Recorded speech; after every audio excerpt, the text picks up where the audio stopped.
Welcome to AIBiz, where innovation meets intelligent design. I am Sayan, and today's episode is one I'm genuinely excited about. We are joined by Don Stoddard, a seasoned product leader, founder of Blueprint Product, and a certified AI product manager. From leading large scale teams at Monster.com to helping startups scale with clarity and purpose, Don has seen firsthand how AI is transforming the way we build and manage products. So, if you are a product manager, founder, or just someone curious about AI and how AI can elevate user experience and decision making, this one's for you. So sit tight because today we will be diving into how conversational AI is reshaping everything, starting from product discovery to user journeys to how teams think, collaborate, and innovate. So, Don, welcome to the show. It is an absolute honor to have you here with us. Thanks for having me on the show. I'm excited about this podcast. Of course, Don. I've been, really looking forward to have this conversation with you. You have led product teams across both B2B and B2C landscapes, and with AI changing how we build and think about the products, I'm curious, Don, that how has AI changed the way teams approach to product discovery and user experience?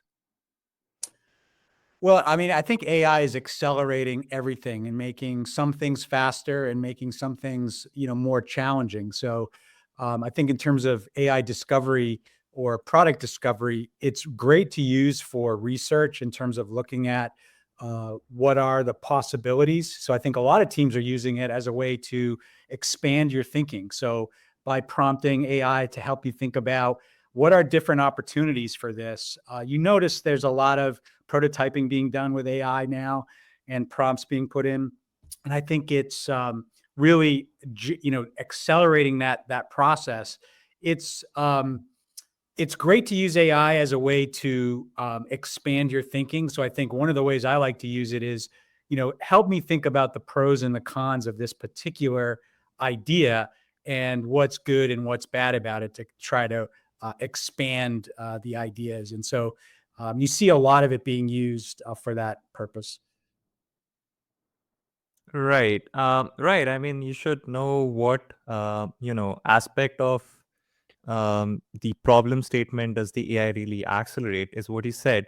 But I also wanted to ask you this, that are there any risk in relying too heavily on AI insights particularly, and how do you mitigate them if so? Yeah, that's a great question. I mean, I think it's a lot of what people are working through right now. I think first you got to look at what is AI, right? Like in terms of mitigating the risks, like what do we have here?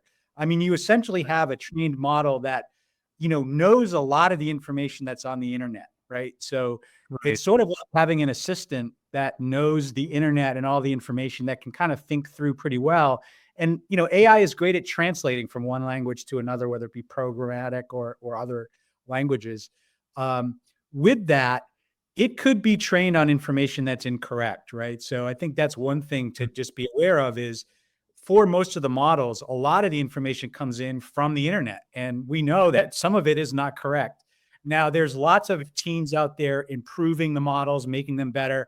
So for a lot of the basic information, I think it is right, but for things that may not be as mainstream, you might see some information that's not there. The other thing to be aware of is that AI is really trained to always give you an answer, and you can ask it questions. And I don't know if you've ever seen it tell you that I don't know the answer. I mean, that's sort of something Right. that it doesn't tell you. And so it's trained to always give an answer. Right. And when it does that, it might make up something based on bits of information that it has that's completely incorrect. And so you can Right. almost guarantee that if you're in a gray area, that it's going to make up some information. And you can even, test this out yourself by taking something that that's not on the internet and ask the AI about it, and it'll give you an answer, and it probably won't be correct. I think the other thing to know about AI is that it's programmed to agree with you. A lot of people like AI, and when you use it, it always says, "That's a great idea," or "This is an awesome thought," right? And True. so True. I think it's programmed so that you want to use it more, right? Like the programmers that built this models thought about the idea that, hey, this should be pleasant to work with. So you have a high level of agreement as well. And I think so when you think about these things, right, in terms of like planning for risks, you really need to think about, okay, what's the information and how do I augment that to make sure that what is there is correct? Also, that, if I put in something, it's likely going to agree with me. So you could ask it questions like, hey, what are the pros and the cons? I mean, the nice thing about AI is that it is very malleable in terms of what you prompt it. So if you can tell it to say, tell me the pros and cons of this particular situation, or why might this not be right, it's going to give you some good information that's more balanced in terms of always agreeing with you.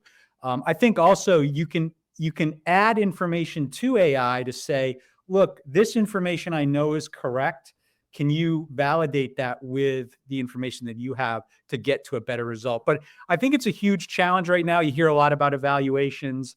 You hear a lot about guardrails being put in place. And it absolutely needs to be part of the discussion to make sure that what you're getting is of use, right? Is correct. Hmm. Right. I mean, right. So from an engineering point of view, if I say, if in a very layman's language, that if your data set is imbalanced, right, the AI is bound to give you biased answer, and that's the takeaway. I mean, I think most of the technical people out there would agree on. And what he said, Don, is enlightening. Like AI can accelerate discovery, but human judgment still remains irreplaceable. Like, speaking of human connection, one of the most fascinating spaces where that balance is being tested is conversational AI. Mm. So I just wanted to touch base upon, what do you think are the biggest opportunities and challenges that you see in conversational AI in getting integrated into today's products? Mm. Conversational AI, I think, is a huge opportunity, and it's really a natural way to work with it. Like you can go to OpenAI and to ChatGPT today, and you can click on conversation and have a discussion with ChatGPT. That's been my preferred way to use ChatGPT. I mean, you're released from having to type, right? You're also Right. released from being at the keyboard. You can actually be anywhere. When you really think about conversational AI, it frees you from the computer itself and it frees you from the keyboard. And if you just start using ChatGPT with conversational AI, it's pretty good. There's some exercises that I use where I say, "Hey, let's go through. Ask me 10 questions about this particular topic, and let's just free think about how we could get to a better solution around this." And it's good around it. I did I have worked and built some products advising people with conversational AI. I think some of the challenges that still are there that's tough is that with conversational AI, and even with our conversation here, there's certain pauses that sort of come up naturally in the conversation that where the other person starts talking. And so, like just now, you said, right, right. That's an indication to me to continue on because you're agreeing with me. But when you start getting into conversational AI, some of those noises per se, or the terminology, the AI is not quite as good at picking up. Does this mean I need to stop and pause? Does this mean I need to continue? So it is a little bit bumpy that way. I mean, I think if you're conscious of it, you can kind of work through it, but it's still a challenge. Mm. Um, I think the other main challenge that I saw, and I worked on a project where we created a golf assistant that would work on the golf course, where you could essentially talk to it, and it would know everything about the weather. It would know about that golf course. It would know about your skills. And so the idea is you're out on the golf course and you can just have a conversation about, hey, what about my next shot here? What can you help me? And Fascinating. Okay. yeah, and I mean, there's everything in your phone that can know about all that information, and that conversational layer really takes into consideration everything, and you can have a conversation about it's almost like a caddy, right? that's there, that's an Mm. expert, knows everything about the weather, the golf course, your strengths and weaknesses. Um, but what I found is that there is a challenge with AI just generally in terms of the context window of knowing all this information, right? And you hear a little bit about context engineering. And so AI has an awareness of a certain amount of information at one point in time. And so as you move that context window around, it forgets completely about certain information. Um, and so Mm. managing that context window, meaning, hey, make sure that it understands what I did in my last shot, make sure it understands the current weather, the current hole, that type of information can be a challenge. And it really needs to be engineered in, which is Right. what does the AI need to know at this moment? And if you think about a golf course, I'm walking hole to hole, the weather's changing. That needs to be reloaded essentially real time. And I found that it works pretty well, but it is, it's harder than if you're sitting at a keyboard, right? Because it's sort of real time in a conversation. But I think it's absolutely a huge opportunity. And I think it is the future because it's just so freeing to be able to have a conversation without needing to type on the keyboard. Right, absolutely. So, right, context is something that we specifically need to engineer in any model. Like there are, networks like special networks like LSTMs. But I shouldn't be, I think, talking about that because that would move into too much of the technical stuff. But what he said essentially is that it enhances user value. I totally agree with it. But Don, even with all that innovation, right? So you can have a personal assistant um, that you can pretty much ask anything Right. particularly for.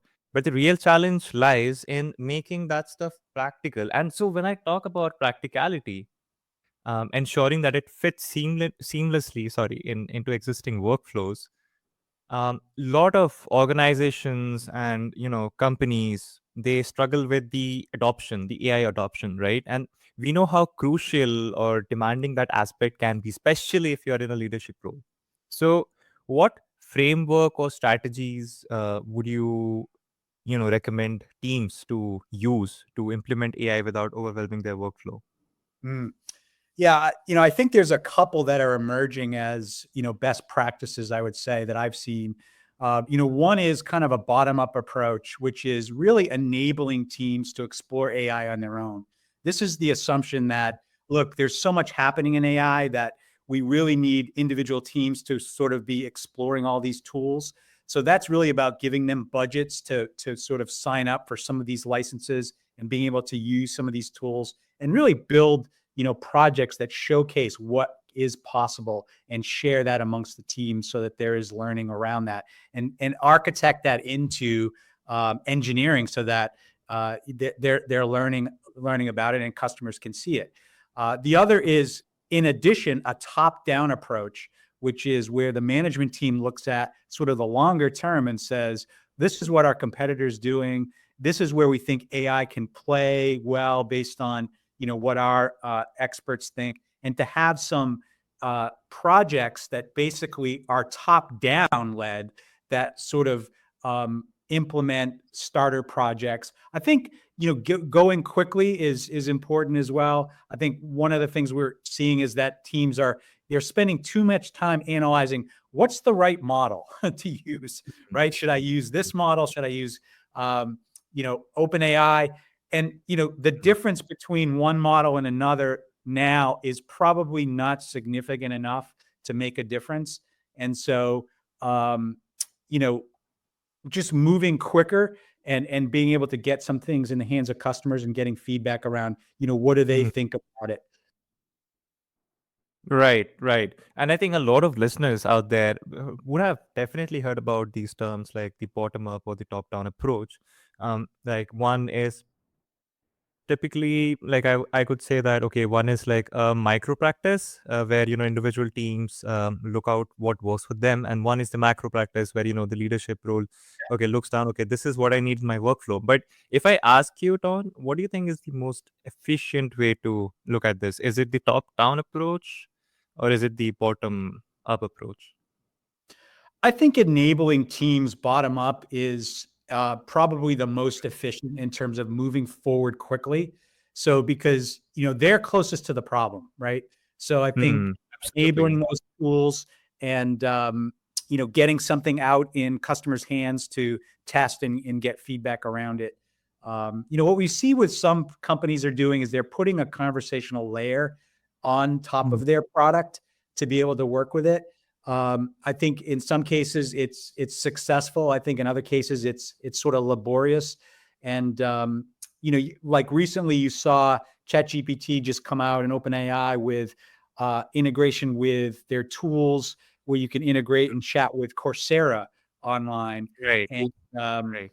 you know, using that myself, that's a great use case where you can get some feedback from what's a good course within Coursera that I could take. But as you start exploring it, you realize that it's pretty narrow in terms of it's always going to recommend one course. And so if you think about chatting with it about what have I taken in the past or what would I like to do.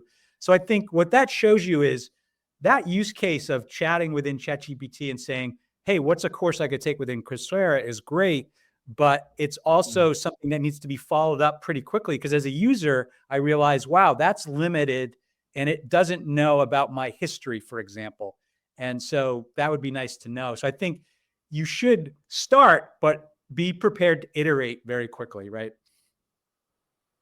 Right. That was a wonderful example. I think, yeah, that clears the question that I stated, perfect in a perfect way. And that's insightful. Like structured adoption ensures AI truly drives impact rather than creating noise. Ben, and before we just wrap up, Don, I just want to ask this for all aspiring product managers or tech leaders out there who are listening to this right now. What's one actionable step um, or tip for leveraging AI responsibly and effectively in their products? Or what do they need to um, envision? Like maybe from the mindset perspective, or maybe something that you want to share with us. I would say a couple of things, right? I would say, and I'll say three. One is Mm, get a sense for how it works yourself. So go into OpenAI.